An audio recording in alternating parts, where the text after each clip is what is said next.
Hello everybody and welcome back again.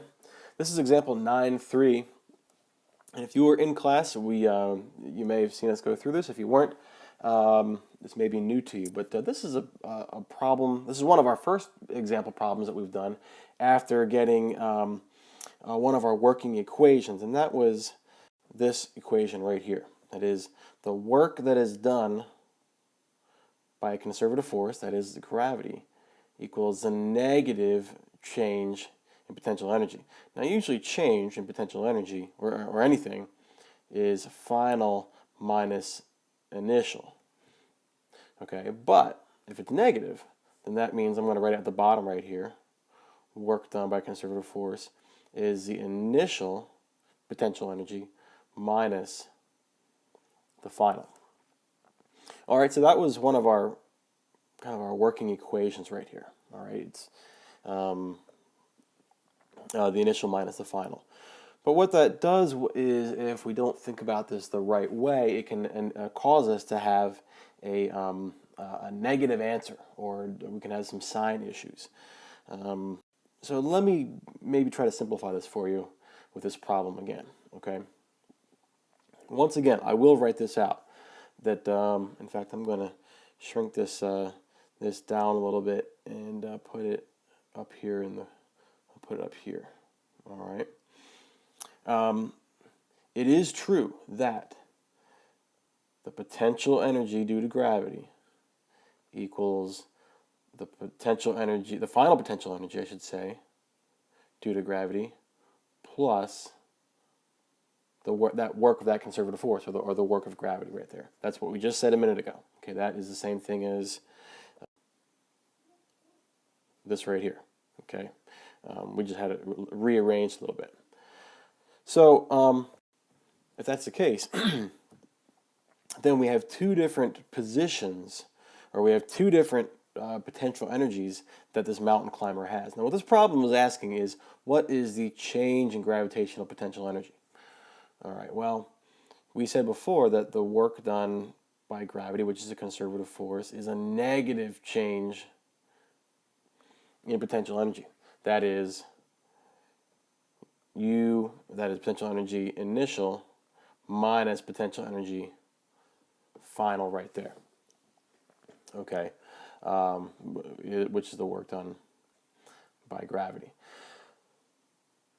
That being said, if we don't really think about this ahead of time, we can get a negative answer. And here's what I mean. So let's go to this mountain climber guy right here. So I'm going to talk about his initial potential energy right here. All right, and the potential energy at any position is mgh, and I'm going to call this h initial right there. Okay. And then he finally climbs to the top of the mountain, and so the mountain climber's up here. And so the final potential energy due to gravity final, equals mgh final, like that. Okay, fair enough. Well, then what happens in between here and here? Well, work is done. Work is done from there, between there and there. All right, and that work really represents that change in potential energy. All right, well, if we say that the work due to gravity is initial minus final, okay, initial potential energy minus final potential energy. Well, ask yourself, think about this for a second. Does he have more potential energy here or here? Well, I think it makes sense that since potential energy is energy due to position, he would have more potential energy right here. All right, so this is why we were getting a negative answer for those of us who did it in class. Okay, we said our work due to gravity is, I'm just going to make something up, 1,000 joules of potential energy, and then we'll say he had 1,500 joules. It's certainly a lot more than that, of potential energy at the top. All right, so that's initial and final. All right, so at the top he's got more potential energy. This is why we got a negative negative answer right here. So this is negative 500 joules. And we thought, well, what's going on? How can he do negative? How's a mountain climber doing negative work? Well, the mountain climber isn't doing negative work, but what is doing negative work? Gravity. Gravity is doing negative work because what direction does gravity always operate in? Gravity always operates straight down. All right, and what direction is the mountain climber climbing in? Okay, so the straight down that's our mg right there. Okay, that's our force. Okay, what direction is a mountain climber ascending the mountain in? Well, that direction right there, that's our d. So there's a 180-degree difference right there, and so the cosine of 180 degrees is a negative 1. All right, so that's why we kept getting, for those of us who did it in class, a negative answer. We got the right answer, but it was a negative answer. So if we don't think about this kind of problem, we can come up with an answer that doesn't make any sense. Well, why are we getting a negative answer? Well, I should put an equal sign there, I guess. Why are we getting a negative answer? Well, because we're talking about the work done by gravity. Look, if you're hauling yourself up a mountain, all right, you climb up this mountainside right here. The reason it's work for you is because gravity is working against you. Gravity is trying to do negative work against you. Okay, but if we just simply think about this as, let's just answer the question. Let's not try to micromanage this equation too much. Let's just think about the question. The question is asking us, what is the change in gravitational potential energy as the climber climbs those 100 meters? All right. Well, change is simply final minus initial. All right.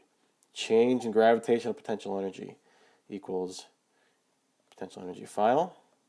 Oops, put a G there. Gravitational potential energy final minus gravitational potential energy initial right here. That should make more sense because, and again, I just made up these answers over here. If you have your final minus initial, you're going to come up with a positive amount of work. And the climber is going to do a certain amount of work, but the question is really asking, what is the change in gravitational potential energy? As this climber goes up, he's getting more and more and more potential energy. That's why it gets more dangerous the higher up you climb, because you've got more of a potential to fall and break your neck. So, while this is true, and all these things are true right here, this isn't really asking us how much work does gravity do on the climber. All the question is really asking is, what is the change in potential energy? And the key here is that we can solve this two different ways. All right.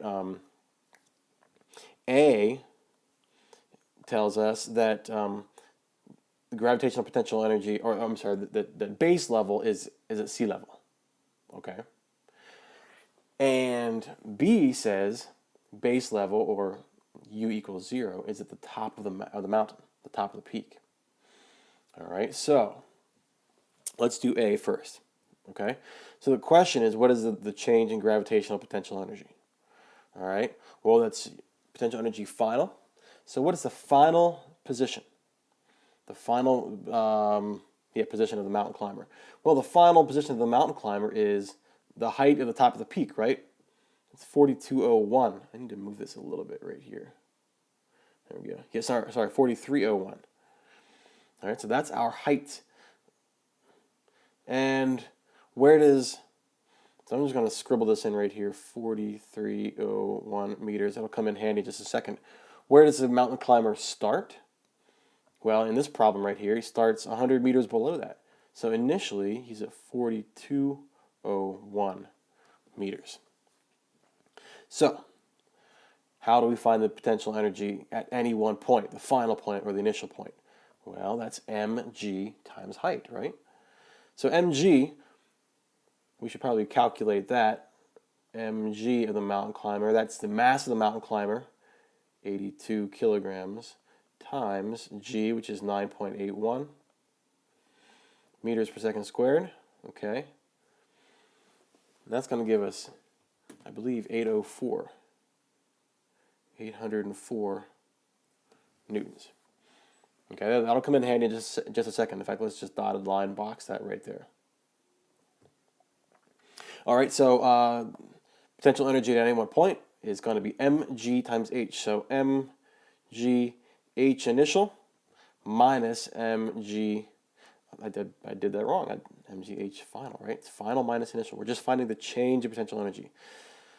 I'm even explaining it to you, right? And I still can't write it out right. Mgh final minus mg times height initial right there. Okay, so that's 804 newtons times, what's the final height? That's 4301 meters above sea level.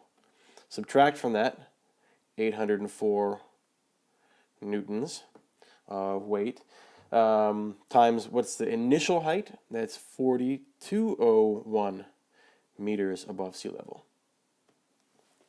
All right, and if we do our math, we're gonna come up with an answer. Now I'm not gonna write it. I'm gonna write it down below because I want to save this space here for the other part of the problem. What do we get when we calculate that out? We should get 80,400. Oops, I'm trying to write with my laser pointer. And I said I was going to write it below too, didn't I? 80,400 what? Well, 400 joules. All right, joules of energy. So that's how much energy this mountain climber gains, or that's how much potential energy the mountain climber gains as he moves up the mountain. He's got that much more potential energy just in those last 100 meters than he did when he started right there. Okay? So part B, and I'm going to do part B in a different color. We'll do it in red. Okay. Part B is the same thing, but it's saying, okay, instead of base level being at sea level, let's say base level is at the top of the peak, it's at the top of the mountain. Okay, well, once again, change in gravitational potential energy is final minus initial. Okay, and that's mgh final minus mgh initial. So 804 804 newtons of weight times, okay, what's the final position of the mountain climber? Well, according to B, we say the final position is, the final position is at the top of the mountain, but B, the top of the mountain is considered 0. All right, so we're going to say times 0. That's the final position right there, okay? Minus, what's the initial gravitational potential energy? Well, that's mg. We know what that is. It's 804 newtons times, and this is actually the really important part, what is the initial position if this is 0 up here? If this is 0, then the initial position in part B is going to be negative 100 meters, right? Negative 100 meters. Okay, so let's see what we get. Well, first of all, we know this is going to go away because that's all 0 right there. And what's negative 804 times negative 100? That's the same thing as we got before. It's 80,400 joules of energy that the mountain climber gains going from here to here. So the point here is that it doesn't matter whether you call this base level or that base level or neither of them base level. It doesn't matter. What we really care about is what is the change in potential energy. All right. So regardless of whatever height values you give these, whatever the change is in height, that will tell you about the change in gravitational potential energy. So I hope that it makes things a little bit clearer and that we have a kind of a clearer understanding of how to set these up and not to worry so much about signs, but to really think about where is there greater potential energy, up above or down below. And I think we all know that it's up above. All right, so that's example 9.3.